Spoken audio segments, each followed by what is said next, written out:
Bienvenidos y bienvenidas a un trabajo más de Enfoque Democrático, una coproducción de Votos CR y, por supuesto, del Colegio de Periodistas y Profesionales en Comunicación.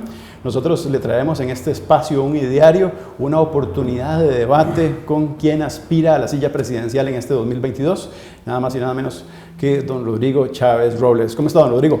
A sus órdenes, don Marlon, qué gusto estar aquí con usted. No, encantado, encantado. Vea, don Rodrigo, la Costa Rica Bicentenaria nos entregó un gran trabajo, no solamente en lo social, sino también en lo político y nuestra economía. Usted es un economista. Estamos en un abismo, don Rodrigo. ¿Me está preguntando o me está contando, don Marlon? Le estoy preguntando y le estoy contando. Es que usted viene llegando al país y usted ya le tocó, como dijo un expresidente, bailar con la más fea. Yo he bailado con bastantes feas. Y bueno, ellas dirán lo mismo, que bailaron conmigo, que medio feo, estoy bromeando. Mire, don Marlon, yo creo que es importante, y usted lo sabe, pero que lo hablemos claro con la audiencia.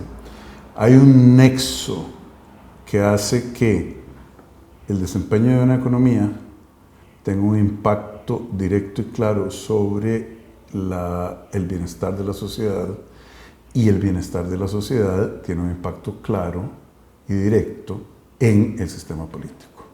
Nosotros nos hemos venido deteriorando en la parte económica y social de manera clara y sostenida por lo menos 25 o 30 años.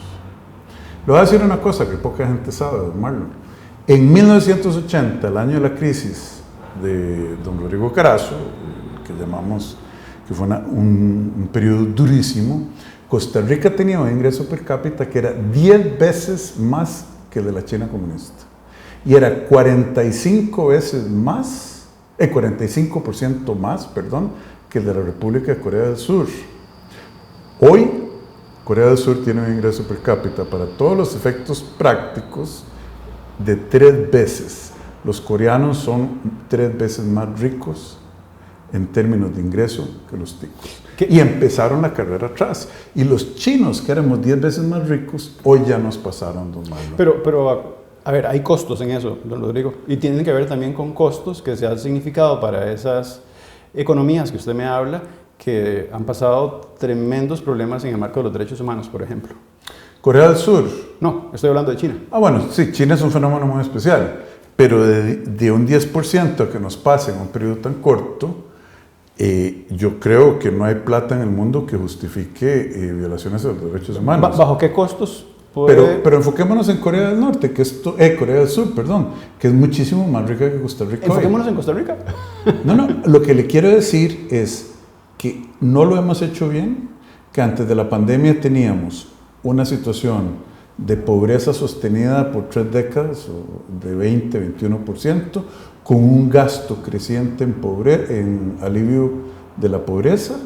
Teníamos una desigualdad creciente. Cuando yo salí de Costa Rica, la Costa Rica de antaño era una Costa Rica igualitaria, que era una de las sociedades con más equidad en el mundo, y hoy es una de las sociedades más desiguales del mundo.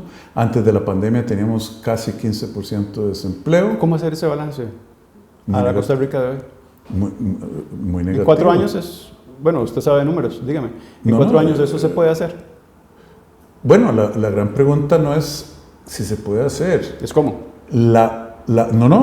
Es el imperativo de hacerlo, porque desde mi punto de vista, cuando usted tiene hoy en la noche 400,000 personas yéndose a dormir con hambre, porque no pueden comer 3 comidas al día de la canasta básica, esa es la definición de pobreza extrema, cuando tiene gente desempleada, cuando tiene jóvenes que no estudian ni trabajan en números los más altos posiblemente de la OCDE, y cuando tiene una participación de las mujeres en el mercado de trabajo inferior a las de Arabia Saudita y Turquía, algo está malo en este país, no es sostenible. Don Rodrigo, ese mapa usted lo tiene perfectamente bien logrado, y yo también hice mi tarea de traerle una gran cantidad de desafíos que tenemos. Ahora, desde lo económico y lo social, su punto de partida de hoja de ruta, ¿cuál va a ser? Mire, don Marlon, este país partamos de los principios. Este país es un país rico, este país no es un país pobre. Estamos muy empobrecidos en una crisis porque nos han administrado muy mal por al menos 25, 20 años. ¿Qué significa administrarnos mal? Son la adopción de políticas públicas y de actos administrativos que han deteriorado el buen vivir de los costarricenses. Eso incluye corrupción, incluye indolencia, incluye negligencia e incapacidad. Le puedo dar muchísimos ejemplos, pero empecemos por la calidad del gasto público. Usted sabe, don Marlon, que ¿Cómo soluciona el gasto público, por ejemplo? No, déjenme decirle algo. En la historia de la humanidad nunca ha habido una sociedad próspera que no haya tenido un sector privado pujante, productivo y que de empleo. Y no ha habido una sociedad exitosa sin un sector público que sea efectivo, eficiente y honesto. Lo ha demostrado en pandemia, la Caja Costarricense del Seguro Social, la sanidad pública, lo han demostrado. ¿Han demostrado qué? Que han podido sacarnos adelante. No, lo de la pandemia es un fenómeno circunstancial. Evidenció una gran cantidad de desafíos en esa misma línea. Y de debilidades. Pero nosotros somos un país que no somos competitivos en el marco internacional, le digo, entre otras cosas, porque gastamos menos del 1% de nuestro producto, del valor de los servicios y bienes producidos en el país, en infraestructura. Deberíamos estar gastando 6-7%. Y estamos gastando más del 5%, 5 veces de lo que gastamos en infraestructura, en intereses. Vea qué mala calidad del gasto público. ¿Y por qué gastamos tanto en intereses? Porque desde 1983 a hoy, todos los años, tuvimos un déficit, es decir, hubo que tarjetear el exceso de gastos sobre ingresos a tasas altísimas. Solo en el 2007 creo que tuvimos un ahorro. ¿Cómo empezamos a apaciguar o cómo empezamos a todos esos tarjetazos que hicimos, empezar a amortizarlos? Ahí es donde viene el detalle y lo más importante es que los y las costarricenses nos tenemos que dar cuenta que la actitud de que paguen todos esa deuda de, ¿cuánto es? 48 mil millones de dólares menos yo, que paguen todos menos yo, no es sostenible. Aquí todos vamos a tener que hacer ajustes, incluyendo que tenemos que ajustar las finanzas públicas. Yo no estoy hablando de cortes masivos al empleo público, pero sí estoy hablando de eliminar exenciones tributarias, de eliminar los destinos específicos que le van a instituciones, recursos que le van a instituciones sin Por ejemplo, ¿qué instituciones? Mire, el Infocop y otras instituciones, CONACOP, etcétera. ¿Usted cerraría alguna de las instituciones? No, déjeme decirle, 10% de las utilidades del INSS, del Banco Nacional, del Banco de Costa Rica, le van a instituciones beneficiadas porque hace 30, 40 años Liberación Nacional, ese fue el partido, hizo un trato con el movimiento cooperativo. Olvídate de tener que pasar por el presupuesto de la República y pelear para demostrar valor, te vamos a dar un dividendo anual de los bancos del Estado sin control. Don Rodrigo, perdóneme, lo que quiero es encaminarlo a dos que me preocupan y que la ciudadanía lo ha hecho saber en algún momento. Cuando se habla de gasto, la gente no lo ve como una inversión, y me refiero a las universidades públicas, por ejemplo. Pero si usted hace un viaje sobre estas otras instituciones, usted me podría decir con nombres y apellidos, yo cierro esta institución, es que esta institución no funciona. Mire, don Marlon, sé que eso tiene costos políticos. Yo sé que tiene costos políticos, y el que no aguante el calor que se salga a la cocina. Yo creo que hay una serie de instituciones adscritas a los ministerios, como el SENASA, el CETENA, etcétera, que deben fundirse otra vez al ministerio y no tener directores, secretarios, secretarias. Ahora voy a dar un salto porque me gusta esa sinceridad suya. Voy a dar un salto. Territorios Seguros ha hecho una serie de trabajos que nos ha demostrado que existen megaempresas que reportan cero. No solo Territorios Seguros. Yo cuando fui a Hacienda pedí la lista Y por años reportan cero. Con esto quiero decir que hay mega empresas que de repente han sabido encontrar portillos, porque esto está en el marco de la legalidad, la elusión. ¿Cómo poder también, usted que se ha especializado en eso, lograr desde una herramienta potente del Estado hacer que paguen, como usted me decía ahora, los que tienen que pagar también?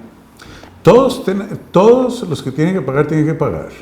Entonces, los sistemas tiene que ser posible. Es decir, no lo está haciendo, yo creo que porque falta voluntad política, porque esa falta de voluntad política no invirtió en los instrumentos tecnológicos del Ministerio de Hacienda, que son un desastre, usted me ha oído hablar de eso.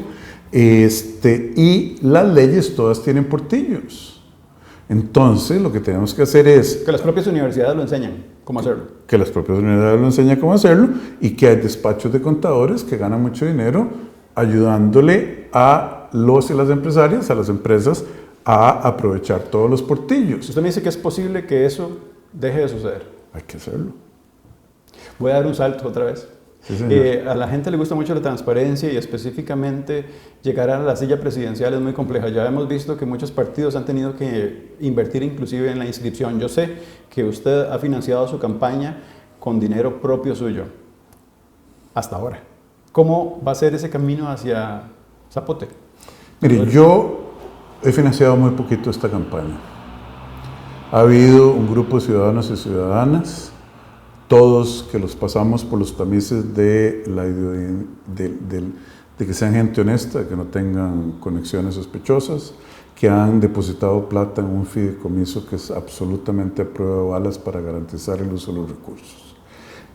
¿Cómo se financia una campaña política? Esta etapa con contribuciones de gente que está preocupada por el país y a partir de octubre con deuda política. Sí. Una deuda política que depende de cómo se ubiquen encuestas, no podría ser tan boyante como lo podría esperar el candidato. Obviamente. Liberación Nacional que tendrá 4.000 millones de colones de deuda política que podría gastar. Nosotros no estamos ni empezando ahí. Pero nosotros tenemos, lo que creemos es una imagen, que es una imagen bien merecida, de honestidad, de liderazgos frescos, de liderazgos que no son viejos y añejos, y de gente que no tiene el rabo que le majen, porque aquí no hay nadie que haya estado en gobiernos anteriores, ni en asambleas legislativas, etc. La libertad de expresión ha sido fundamental para este país. Recuerdo a José María Castro Madrid, que fue uno de los que estableció eso como un estandarte de esa Costa Rica bicentenaria. En este momento Casa Presidencial no tiene un diálogo abierto con los medios de comunicación. Inclusive yo le puedo decir que personalmente me cansé de pedirle entrevistas a don Carlos. Creo que los colegas han hecho fila en ese sentido y no hay medio grande, pequeño que no le haya rechazado. ¿Qué opina usted de eso, don Rodrigo? Yo creo que es lamentable que un líder en un momento de crisis escoja minimizar el diálogo a través de la prensa con la ciudadanía de un país que está sedienta de soluciones, que está sedienta de liderazgo y de dirección. ¿Se compromete usted en la libertad de expresión y en el periodismo libre en una futura gestión de don Rodrigo?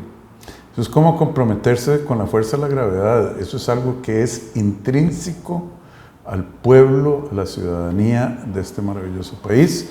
Yo vengo y me comprometo de que yo tendré acceso, que yo daría acceso a la prensa todo el tiempo, porque es importantísimo. Cuando uno está haciendo cambios, cuando uno está queriendo mejorar las cosas, si no tiene el apoyo del pueblo, que es un poco lo que le pasó a don Carlos, ¿cómo va a lograr nada? La transparencia y la comunicación son fundamentos básicos del proceso de gobernar una nación. Sí, son piedras fundamentales para nuestra democracia. Se lo digo porque antes inclusive de conversar con usted yo tenía una leve preocupación porque me habían hecho una solicitud de las preguntas por adelantado. Obviamente nunca lo hicimos, pero seguramente eso nunca pasó por su tamizaje. No sabía. Don Rodrigo, hay otra cosa que a mí me gusta de esta Costa Rica bicentenaria. Y esa Costa Rica bicentenaria ha logrado una serie de elementos que nos caracterizan como costarricenses y que ahora usted al inicio me presumía esa Costa Rica porque esa fue la Costa Rica que usted dejó antes de salir a una experiencia internacional.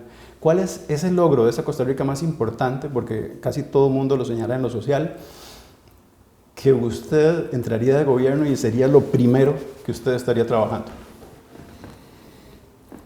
Mire, yo creo que Costa Rica es un país tan rico que no se lo han podido acabar todo. Han tratado y se han llevado mucho. Hemos visto ejemplos muy dolorosos. Yo creo también que este es el fusil, vea qué belleza. Un lapicero es el fusil con el que peleamos los costarricenses al marcar una papeleta presidencial, y lo hacemos con tinta, no con sangre. Esos son privilegios. Mi absoluta convicción es que este país, el esfuerzo fundamental tiene que ser de poner a trabajar a la gente que necesita sustento, trabajo, identidad, una razón de ser, una razón para salir de la casa, ¿verdad? Inmediatamente. Más y mejores trabajos. Esa es la prioridad número uno para mantener la cohesión social y la estabilidad política que nosotros necesitamos. Vea que la educación ha sido fundamental para esa Costa Rica. Inclusive, usted es un vivo retrato de eso, porque usted en esta entrevista y en la anterior, donde hablamos sobre su perfil, hizo hincapié en la importancia de cómo esa formación para los costarricenses ha sido la oportunidad de tener mejores empleos. Y pienso en el fondo especial que el gobierno ha negociado ya de este año para el próximo año, que tiene que ver con el FEST, el Fondo Especial de Educación Superior. ¿Qué opina alrededor de eso y si como presidente llegaría usted a fortalecerlo? Mire, las universidades públicas son instituciones fundamentales. Yo estuve por poquito tiempo en una universidad pública. Las universidades públicas han creado y han graduado algunos de los líderes y lideresas más importantes de este país. Pero si yo fuera estudiante hoy de la universidad pública, yo tendría un reclamo.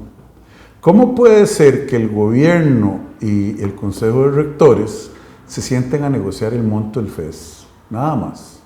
Que la plata sale de las transferencias del presupuesto de las universidades y que ellos después vayan y asignen 93% de ese FES a salarios de los que están nombrados en propiedad, no los interinos, solo un 2 o 3% a becas y el resto a investigación. Pero nadie ha querido tocar esas pensiones de lujo, por ejemplo, o esos salarios que de repente algunos han dicho en momentos determinados que deben de entrar a un ecosistema diferente. Es que eso, don Rodrigo, le digo porque en la Universidad de Costa Rica lo sé, al menos, que ha sido un tema que se ha tratado de trabajar, pero que ha sido imposible de poder regular. Bueno, la autonomía pasa por eso también. La pregunta de la autonomía es una pregunta constitucional compleja. Lo sé. Pero yo lo que le estoy diciendo es, piensa un estudiante promedio de la Universidad de Costa Rica, por ejemplo, que la asignación del FES que hacen los rectores o el rector y el consejo universitario es la asignación óptima desde un punto de vista social. 93% salarios, una cosita así como echarle sal a las becas, otra poquita a la investigación. En un país en que tenemos muy poca innovación, donde hay necesidades de gente joven, de estudiar, de poder estar en una universidad y graduarse. Yo estoy lanzando la pregunta. A mí me parece que si yo llegara a ser presidente, esa conversación la vamos a tener. Es decir, no solo negociamos el monto, sino la composición del gasto. Perdón, don Marlon. Estoy seguro, don Rodrigo, que esa conversación la han tenido todos los presidentes que han estado antes. Ahora, el tema es cómo poder lograr ese proceso equitativo, inclusive para los rectores, que creo que no debe ser un asunto tan fácil de resolver. Es que los rectores son defensores de los intereses de ¿quiénes? Dígame usted. Bueno, yo se lo pregunté a usted, pero se lo voy a decir. Los rectores tienen una serie de problemas porque son personas electas por representantes que a su vez son representantes de los intereses de la Facultad de Antropología, de la Facultad de etcétera, y cuando se llevan a cabo esas votaciones, esas discusiones, yo creo que la gente está haciendo o está más interesada en los beneficios personales que en la función que debe cumplir la universidad, que a todas luces debería incluir más becas, más investigación y más infraestructura y menos salarios. Los estudiantes siempre van a ser la razón de ser de las universidades. La promoción de los derechos humanos son fundamentales. Esta Costa Rica también se ha forjado, esta Costa Rica bicentenaria también se ha forjado gracias a eso. ¿Cuál cree usted que va a ser la lucha más importante en el 2022 en el marco de los derechos humanos? No, yo creo que no sé cuál va a ser la más importante. Desde mi punto de vista creo que hay varias muy importantes. Los derechos de la comunidad LGBTI, yo creo que ya son derechos establecidos en los que no podemos echar para atrás. Tenemos que trabajar mucho y muy fuerte en darle inclusión a las personas con discapacidades y a las poblaciones indígenas de este país que han sufrido de una falta de inclusión histórica. Entonces, defender lo que ya tenemos como sociedad y ampliar a esos dos grupos que desde mi punto de vista todavía les falta integración a la sociedad. ¿Hay algún candidato o candidata en este proceso hacia la presidencia de la República que don Rodrigo Chávez Robles considere que no es apto para gobernar? Sí. ¿Quién? Yo como ciudadano digo que el voto es secreto y le garantizo que no hubiera votado por algunas de esas personas y la decisión por respeto al soberano es de ellos. Pero usted me preguntó, yo pienso que hay gente que no debería gobernar en este país, absolutamente. Y parte o razón fundamental del por qué yo estoy en esta lucha es porque no me veía votando por algunas de esas personas. Como ministro, ¿hay alguna de las acciones que usted haya tomado en el pasado que usted dice, hago mea culpa? Mire, yo creo haber actuado con el interés del país y no el interés personal. Yo nunca tomé una decisión para favorecer a un grupo empresarial, a un grupo organizado, y siempre pensé en el bienestar de la mayoría de las y los costarricenses, incluso decisiones difíciles y feas. ¿Usted sabe lo que es despedir a los directores generales de su institución, a muchos de ellos, al oficial mayor, a los dos viceministros, todo el mismo día? Cuando usted oye y siente de una institución que dice, este señor viene a limpiar. La gran suerte que tuve yo es que la enorme mayoría de los empleados de Hacienda son gente buena. Pero los que estaban obstaculizando y haciendo cosas que desde mi punto de vista eran aceptables, se tuvieron que ir. Así como se quedaron directores generales, que son gente excelente. Recuerdo, sobre todo, hay varias acciones, pero bueno, lo de imponer un salario solidario para quienes ganaban más de 500,000. Recuerdo una frase, y de hecho acá se la tengo, dice que el país no debía dedicar montos desproporcionados a una sola institución, sino que había que ser justos y balanceados. Yo creo que todos los costarricenses van a estar de acuerdo con eso, pero en esta campaña hay gente que ha relacionado esa frase con no fortalecer la caja. Y a mí me gustaría que usted un poco se libere de esos muertos que le pueden endilgar. Claro, esos fantasmas, matémoslo de una vez. Esa frase se refería al hecho de que la caja estaba pidiéndole al Ministerio de Hacienda 9 billones de colones. ¿No? Sí, lo sé. Exacto. En una época de pandemia, cuando no sabíamos si íbamos a poder importar la gasolina y el diésel, pues es fácil volver para atrás, pero los desafíos, no sabiendo cuánto iba a durar, qué tanta incidencia iba a tener la pandemia, a mí me paraban el pelo. Como el periodo especial de Cuba, donde no podían importar o comida, no tenían ni comida o electricidad. Entonces, don Marlon, cuando la caja pidió 9 billones de colones y dice, me tiene que pagar esto, no alcanza con el 100% de los empleados públicos, no alcanza para el salario, no hubiéramos podido pagar salarios, mantener carreteras, pagarle a la policía, pagarle a los bomberos. Eso fue, a mí me pareció una actitud poco razonable, y yo dije lo que pensé y todavía lo pienso. el balance, los equilibrios son importantes en la sociedad. Si usted me pregunta, la Caja es una institución emblemática a la que tenemos que fortalecer, porque la mitad de los trabajadores y trabajadoras de este país ni siquiera tienen acceso a la seguridad social. ¿Siente alguna compatibilidad con algún otro partido político en este momento? Mire, desafortunadamente los partidos políticos tienen sus huellas digitales, muchos partidos políticos, especialmente la Unidad Social Cristiana, Liberación Nacional y el PAC, tienen sus huellas digitales en el cuerpo del delito, de la crisis profunda que está sufriendo este país. Y con ellos yo no me identifico. Lo comprendo. Si no llegara a la silla presidencial, ¿volvería a gobierno? Yo estoy luchando por la silla presidencial. Creo que es importante que haya un liderazgo fuerte, claro, de visión de país, respetuoso, pero que pueda trazar una dirección país, y eso es a lo que yo aspiro. Me gustaría, para cerrar, en estos últimos 30 segundos, si me puede dar una explicación corta económica de...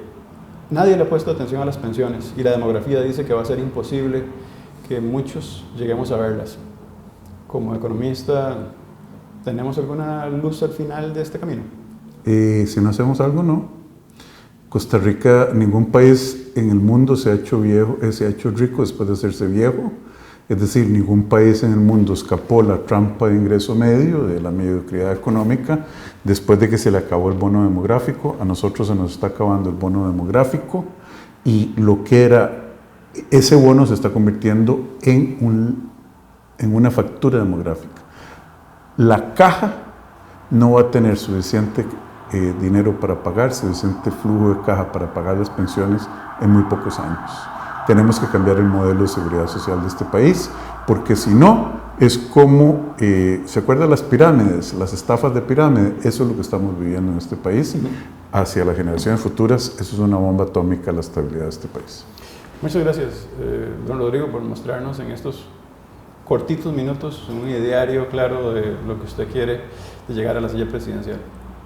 Muchísimas gracias, don Marlon. Yo siempre termino diciendo, amigas y amigos costarricenses, la buena noticia es que este es un país rico en realidad. Esa es la buena noticia. Estamos empobrecidos, pero si lo manejamos bien y con honestidad, podríamos y vamos a retomar el camino del bienestar. Bueno, ese es el trabajo de este proyecto ciudadano del Colegio de Periodistas y Profesionales en Comunicación y, por supuesto, de Votos CR. Espero que sigan disfrutando de este trabajo que hacemos con honestidad y, sobre todo, con un periodismo sincero para ustedes. Hasta luego.